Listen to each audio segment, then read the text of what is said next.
Let's have an honest conversation about the things family therapists, popular dating coaches, and even your best friends at the bar after the third beer are too ashamed to mention. We live in an era of total lies. We are used to evaluating a woman's love by her words, which are often just socially approved noise. We judge by the gifts she buys with your own money, by how neatly she irons your shirts, or the smile with which she greets your mother. But all of this is social husk.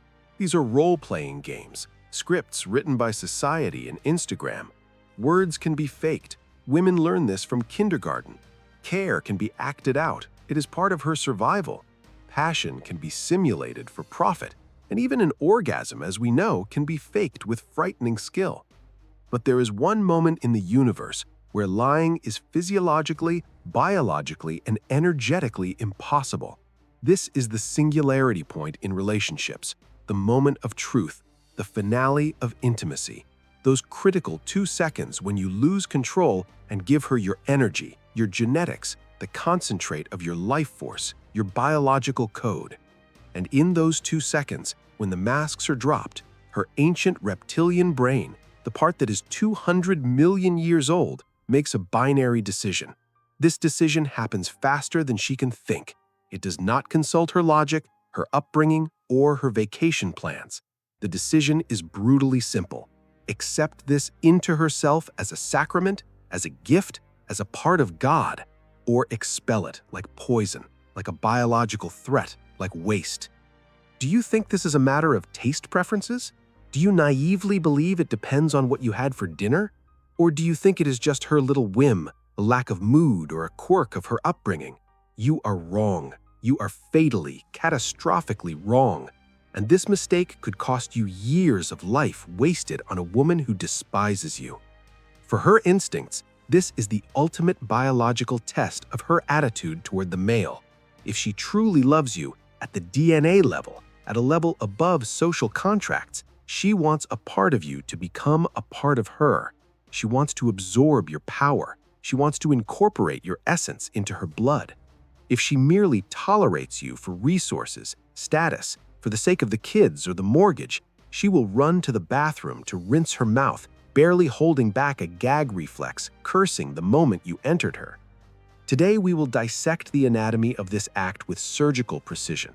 We will discard morality, etiquette, and romantic fluff. We will look at the facts.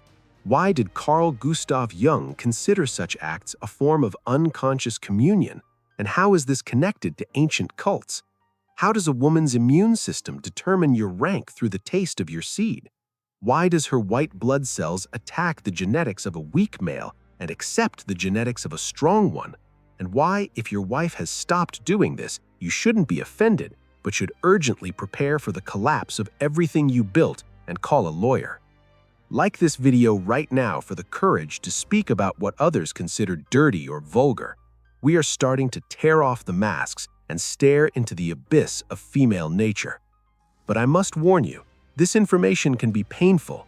It may destroy your illusions of pure love and force you to look at your wife with different eyes.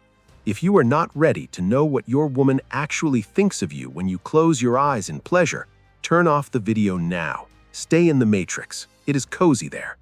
If you stayed, subscribe to the channel, because in the finale, I will reveal something that will overturn your understanding of female loyalty forever. And remember, knowledge is an irreversible process. Chapter 1. The Anatomy of Disgust, the War of Immunities. To understand why she swallows or spits, we need to descend into the darkest basements of evolutionary biology and immunology. We need to understand the nature of disgust as a basic survival mechanism. Charles Darwin, in his work The Expression of the Emotions in Man and Animals, noted that disgust is not just an emotion or a whim, it is a built-in security system. It is a biological firewall, the task of which is to prevent pathogens, poisons, toxins, and foreign bacteria from entering the organism. In the wild, cleanliness equals sterility, and any foreign substance is a risk of death. Biological fluids of another being are always a potential threat. It is a risk of infection. It is a risk of disease. For a female of any species, from primates to humans, Letting a foreign protein into her digestive tract is an act that contradicts her instinct of self-preservation. By default, the female body's settings are in defense mode. Her immunity is a guardian standing at the gates with a drawn sword, screaming, "Do not let this in. This is an alien." Moreover, let's look at the composition of seminal fluid. It is a complex chemical cocktail. Besides sperm, it contains prostaglandins, zinc, enzymes, and immunosuppressors. Yes, male seed contains substances that suppress a woman's immunity so that she does not reject the sperm as a foreign body. The female body knows this, and if the male is perceived as genetic trash, her immune system reacts to this hacking attempt with aggressive rejection. Vomiting is the body's attempt to eject the virus. So why do millions of women around the world voluntarily disable this powerful firewall? Why do they gladly and sometimes greedily accept a man's seed, risking biological security? Here, nature's main paradox comes into play. True animalistic love and passion are the only forces in the universe capable of cracking this security code. This is the Trojan horse that nature invented to continue the lineage of the best of the best. When a woman sees an alpha before her, a man with high genetic rank, a man from whom she subconsciously wants offspring, her brain begins to produce a powerful narcotic cocktail of neurotransmitters. Dopamine shuts down critical thinking. Oxytocin creates an illusion of complete fusion. Endorphins block pain and discomfort. These substances literally bombard the amygdala and the insular cortex of the brain, very zones responsible for squeamishness. A neurobiological miracle occurs, a glitch in the security matrix. What just a second ago was a dangerous biological fluid suddenly becomes nectar, ambrosia. Disgust doesn't just disappear, it inverts. It turns into wild arousal. She starts to like your smell, the smell of your sweat, your skin, your seed. She wants to taste you. This is not a perversion. This is a signal from her body. This genetic material is of highest quality. This is a rare resource. I want this. I want this inside me so that my children are just as strong.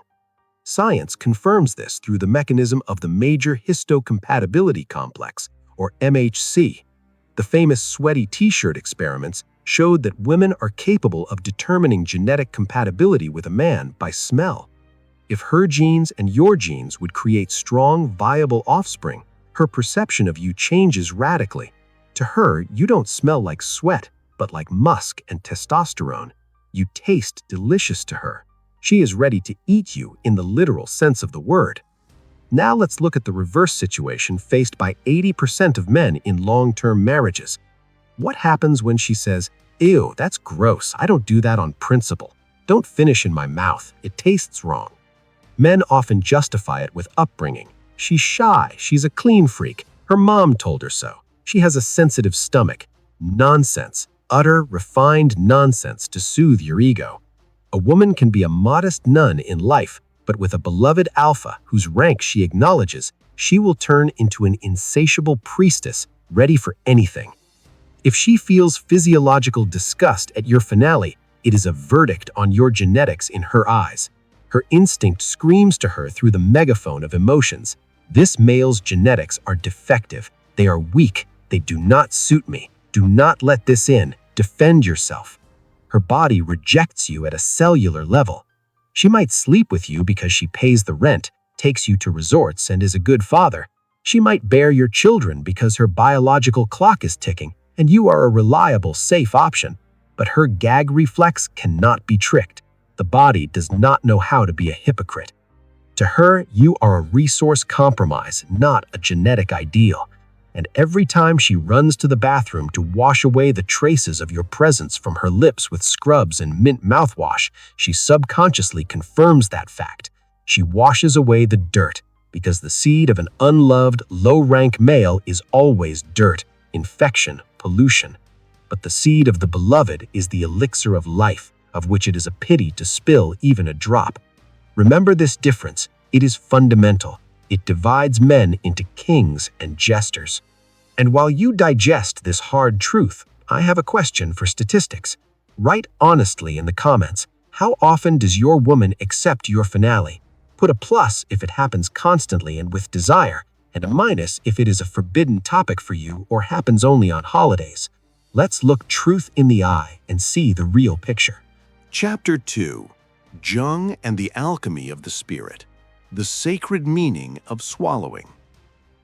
Now that we have dealt with the meat and biology, let's rise to a higher level, to the place where archetypes, myths, and the collective unconscious reside. Carl Gustav Jung, the great Swiss psychiatrist and mystic, spent his life studying the symbolism of human actions.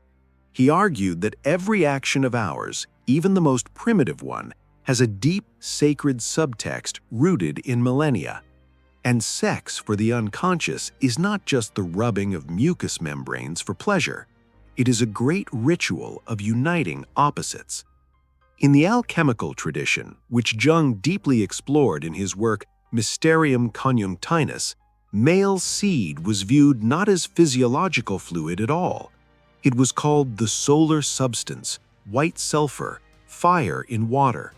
It is the materialized logos, the spirit, the idea, the will, the creative force, pure reason. A man in the act of ejaculation does not just release protein and fructose. He projects his life energy outward, his yang essence, his project for the future, his will to power and creation. So what happens on a deep symbolic level when a woman swallows? This is an act of incorporation. In ancient totemic cults, there was a ritual of theophagy, the eating of a god. Warriors ate a lion's heart to gain its courage. Tribes drank the blood of a strong enemy to take his strength. Swallowing seed is the same ancient archetypal mechanism, only in the context of love. It is a form of sacred cannibalism. A woman who takes seed inside, bypassing protective barriers, subconsciously says, "I acknowledge your power. I acknowledge your divinity. I acknowledge your authority. I want your essence to become part of my flesh and blood." She lets your spirit, or logos, into her matter, or eros. She allows your information code to rewrite her internal structure. This is the alchemical marriage, a complete fusion where there are no boundaries, where two become one whole, not only on the outside, but also on the inside. This is an act of total trust and submission in the highest sense of the word. Think about it. The digestive tract is an internal, vulnerable system of the body. We carefully watch what we eat. We are afraid of poisoning. And when she allows you to enter there, she turns off the instinct of self-preservation for you. She places your essence above her safety. This is the highest form of compliment to a man that nature can create. This is the recognition of you as a source of life. A woman who swallows acknowledges your absolute superiority and your power over her. She wants to be nourished by you. In Polynesian cults, there is the concept of mana, the magical power of a chief. Women believed that by consuming the seed of a chief, they filled themselves with his mana, his luck, his charisma. At that moment, she is not just a lover, she is a priestess taking communion from her god. And that is exactly why men instinctively, without any textbooks, crave this finale so much. The fact of the orgasm itself is not important to us. It is possible in other ways. We need confirmation. We need to know that we were accepted completely, without residue, to the last drop, that we were not rejected. But what if she refuses? If she gives a firm no? In the language of unconscious symbols, this means a categorical rejection of your spirit. She is saying, your body suits me for pleasure, your money suits me for life, but I will not accept your essence. Your ideas are alien to me. Your energy is not needed. Keep it to yourself, or pour it into a soulless napkin. This is a refusal of true intimacy. It is a reinforced concrete wall between your souls, and no rational excuses about not liking the taste work here. Jung would say that her anima is blocking your animus. The energy channel is broken. You are strangers who accidentally ended up in the same bed. Chapter 3. The Psychology of Spitting, the Ritual of Purification and Rejection. Let's look at the other side of the coin, a scene familiar to many but understood in its true horror by few. The finale has happened. She doesn't just not swallow, she runs to the bathroom. She spits it out with a characteristic sound. She rinses her mouth with water, then with mouthwash. She washes with soap as if she touched something radioactive. What is this? Hygiene? Concern for health? No. This is a powerful psychological ritual of purification. In psychology, there is a term called the Lady Macbeth Effect, named after the Shakespearean character who tried to wash imaginary blood off her hands. It is an obsessive desire to physically clean oneself when a person feels morally dirty or guilty. When a woman frantically washes away traces of your seed, she is subconsciously trying to erase the very fact of the act. She wants to unsee it. She wants to return to a state of purity which, according to her internal feeling, you violated and defiled with your seed. Spitting is an active, aggressive rejection. In the animal world and in human culture, spitting is a universal sign of contempt. Camels and llamas spit at enemies. Humans spit in the wake of those they hate or do not respect. I spit on you, we say when we want to devalue someone. When a woman spits out your genetic material, she symbolically castrates your dominance. She turns your solar substance, your logos, into simple biological waste, into trash that belongs in the sewage. This action instantly turns the sacred act of love into a vulgar transaction, into low-grade commercial relations. Her behavior screams, I rented my body to you. You got your release. I did the job. Now I must wash off the production costs to become clean again. There is no intimacy here. There is no love here. This is customer service. And if your wife has been doing this for years, do not be surprised that in other areas of life she treats you the same way, consumeristically, like an ATM that sometimes requires lubrication. There is an interesting, though cruel, statistic that women's magazines do not like to publish. Women who categorically refuse to swallow and always run to wash up immediately after the act are much more prone to cheating. Why such a correlation? Because they don't feel deep attachment and fusion with the partner. They are free of him right after the act. Nothing remains in them. They are empty. And this inner emptiness demands filling by someone else, someone they will consider an alpha and whose essence they might want to accept into themselves to finally feel fullness. And here I want to pause and ask you, looking straight into your soul, have you encountered a situation where the script changed? When in the beginning of the relationship, during the demo version, the woman swallowed, and then, years into the marriage, started running to the bathroom with a grimace of disgust? If yes, write the word transformation in the comments. This will be our code signal. It means we are moving to the most painful but necessary part of the video: why queens turn into cold roommates and how we kill their desire ourselves. Chapter 4. Erosion of Status. Why did she stop doing it? This is the classic scenario of a modern family tragedy playing out in millions of bedrooms right now. Act 1. The courtship period. The demo version. She does everything. She looks into your eyes with adoration. She swallows greedily, as if you are the last source of water in the Sahara Desert. She says she has never experienced anything like this with others. Act 2. 3 to 5 years have passed. Mortgage, routine, kids, trips to Walmart on Saturdays. And suddenly, an ice age sets in the bedroom. I'm tired. Let's not do it today. Just not in the mouth. Ew, go wash up, you're sweaty. The finale disappears from the menu. Men living in illusions and denial look for logical excuses. Well, passion faded. That's normal. Everyone goes through this. Hormones calmed down. We moved to the stage of respect. She grew up, became a mother. No, my friend, take off the rose-colored glasses. Passion didn't fade. Respect faded. You lost rank. You made the fatal mistake that 90% of husbands make. You became safe. Let's return to evolutionary biology. Women have a so-called dual mating strategy. For survival, she needs two types of men. The first is the provider, reliable, predictable, loyal, who will bring the mammoth and won't leave for another female. It is good to raise offspring with him. The second is the genetic alpha, the lover, dangerous, unpredictable, dominant, with high testosterone levels. Strong children come from him. The tragedy of modern marriage is that women marry providers, but they get wet for alphas. At the beginning of the relationship, while you were a mystery, while you were conquering her, she projected the image of an alpha onto you.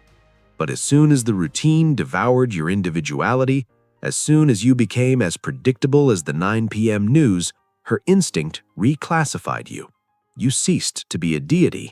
You became a roommate, a relative, and swallowing a relative's seed is unnatural. Here, a powerful psychological mechanism kicks in, the incestuous taboo. As soon as a woman starts perceiving you as a big brother, a mummy with a penis, or simply an asexual creature providing comfort, her libido drops to absolute zero. Safety is the killer of eroticism. She is cozy with you, warm, calm, like in old slippers. But slippers aren't wanted sexually. Slippers aren't swallowed. They swallow for winners, for those who cause a slight tremble and fear of loss. And with nice guys, they just sleep under the blanket, turning their backs. Her biological filter has turned on full power again. At the beginning of the relationship, you were a trophy, and her instinct screamed, "Take his genes, claim them for yourself." Now, you are a red book with a predictable plot. Your genes no longer seem like a scarce resource to her.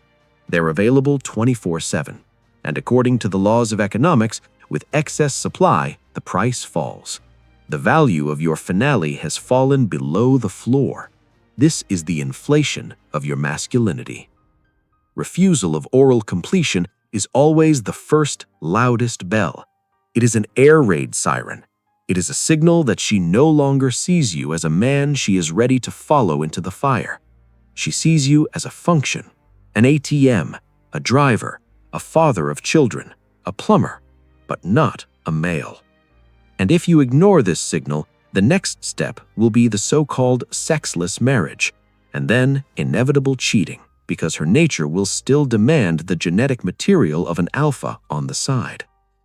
But can this be fixed? Can time be turned back, and can she be made to want your essence again? Yes, but for this you will have to kill the good boy inside you who wants to please everyone.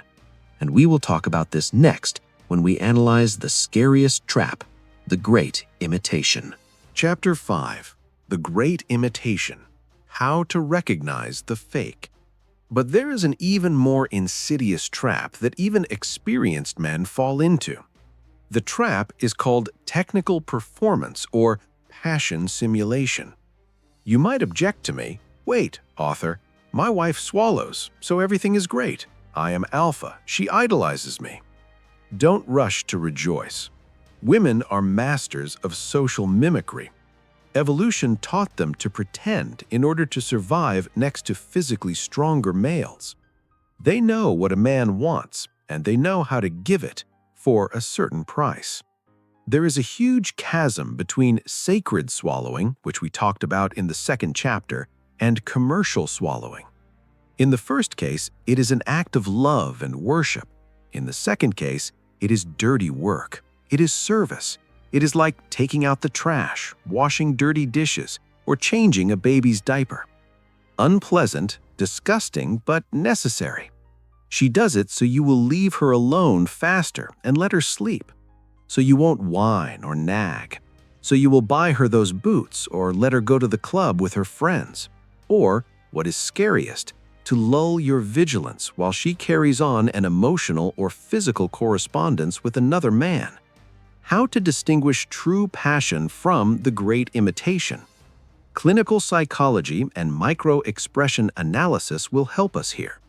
Look into her eyes. The eyes are the only part of the body that cannot lie as skillfully as lips or voice.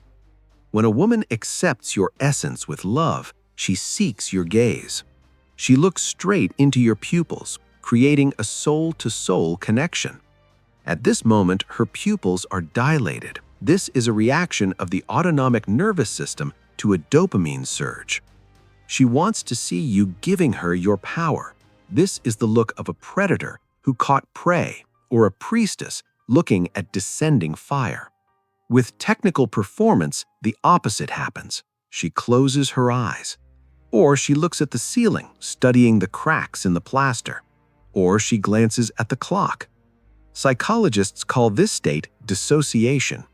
It is a defense mechanism of the psyche that turns on during a traumatic or unpleasant event. Her psyche sort of exits the body. She tells herself, "This is not happening to me. I am currently on the beach. I am currently at the store." Physically, she is here with you, making mechanical movements with her head, but in her thoughts, she is maximally far away. She waits for the finish signal, like a schoolboy waits for the bell from a hated lesson to run to the bathroom and wash off the consequences of the deal. Pay attention to the details after the finale. If you feel that during the process she is enduring, if you see pursed lips, a micro-expression of disgust, right after you pull away, if she avoids kissing on the lips after this act, offering her cheek instead, know this: it is fake. You are buying this sex. Perhaps the currency here is not dollars, but your status, safety, resources, and comfort. But in fact, this is household prostitution. You are just a vibrator with a money-dispensing function. And this situation is more dangerous than an open refusal, because an open refusal is an honest war where the enemy has marked their positions. But imitation is sabotage. It is guerrilla warfare. She lulls you, creating an illusion of well-being while your throne is being sawed off. You think everything is fine, that you are controlling the situation, while she has long despised you for being such a naive fool who doesn't see the difference between real passion and service maintenance. Chapter 6: Strategy of the King: How to Regain Power. So, we have performed the diagnosis. We peeled back layers of lies. Perhaps the diagnosis is grim. What to do? Most men, realizing the problem, make a fatal mistake. They start acting from a position of weakness. They start begging, pleading, appealing to pity or bargaining. "Come on, honey, please, make me feel good. I do everything for you. If you do this, I will buy you a new iPhone. Why don't you love me?" Remember once and for all, a king never asks, never. Begging for oral sex is the most anti-sexual behavior in the world. It is the behavior of a beggar kneeling with an outstretched hand. When you ask, you sign off on your low significance. You confirm that she is the valuable resource and you are the needy one. And the needy don't get swallowed. They are given alms out of pity, and in those alms there will only be contempt. To return her desire to consume your essence, you must change the polarity of your relationship. You must become someone whose essence is terrifying to lose. Remember the paradox from the first chapter. Disgust turns off only before high rank. You need to artificially, harshly, and cold-bloodedly raise your rank in her eyes. Restore the balance of significance. Step 1. The scarcity principle. Remove your availability. Stop chasing her like a puppy. Stop looking into her eyes seeking approval. Focus on yourself, your body. Go to the gym, pump iron, raise testosterone. Your business. Immerse yourself in work, in business, in your mission. Your energy should not go to her, but to your goals, to conquering the world. Become a little cold. Become autonomous. become dangerous. A safe teddy bear that always waits on the sofa is needed no one. A woman needs a wild beast that decided of its own will free to stay in her cave, but who can leave at any moment. Step 2. Mental point of origin, willingness to lose. A woman smells the fear of loss from a kilometer away, like a shark smells blood. If you are afraid she will leave, she has already left mentally. The paradox of passion is that she wants to belong only to the man who can live perfectly fine without her, who is self-sufficient. Seneca said, "He who owns himself owns the world." As soon as she feels that you are the center of your own universe and that you are happy on your own, her gravity will inexorably pull you towards you. She will want to become part of your successful system. Step 3. Dominance without aggression. When and if it comes to intimacy, do not rush events. Behave as the master of the situation. Do not ask ingratiatingly, "May I?" Take, guide. But do this not out of the aggression of an offended boy, but out of the calm, heavy confidence of a man who knows his worth. And then watch the reaction closely. Do not force. Create conditions where she herself wants to do it. If the barrier of disgust falls, if she wants to accept you again, you have won. You are alpha again. If not, perhaps this horse is already dead. The chemistry has completely died, and it's time to get off to find the one for whom your genetics will be a gift from heaven. We have come a long way. We disassembled this intimate act to atoms. We saw biology, evolution, Jungian psychology, and even the metaphysics of power. Now you have knowledge, and knowledge is a weapon. You can no longer look at this as just sex. You see the codes of the matrix. You see the hidden meanings.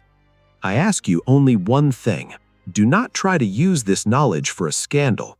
Don't poke your wife's nose into these facts tomorrow and scream, "Aha, you spit it out. That means you don't respect me. The expert on the internet said so." This is stupid and will only lead to defensive aggression. Use this knowledge for yourself as a secret compass. Observe, analyze, be silent, and draw conclusions.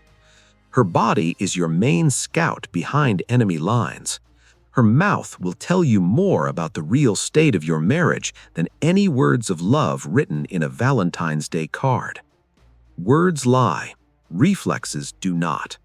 If she swallows greedily and looks into your eyes, value and cherish this woman. She is loyal to you at the level of soul and DNA. She is your ally. If she spits, runs to wash, or imitates passion while rolling her eyes, you have serious problems, and they need to be solved not in the bedroom, but in the head.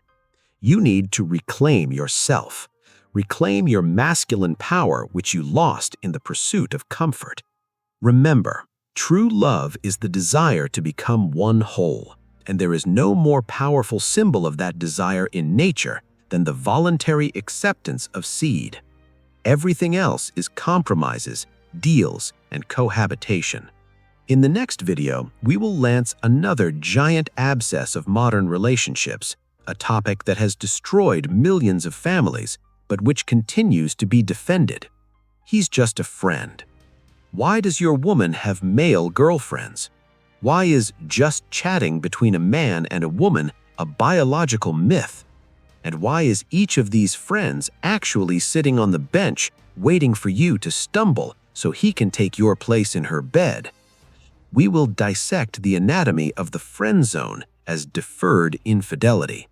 If you are ready to learn the truth, subscribe now and be sure to hit the bell so YouTube algorithms do not hide this video from you. You need to know this.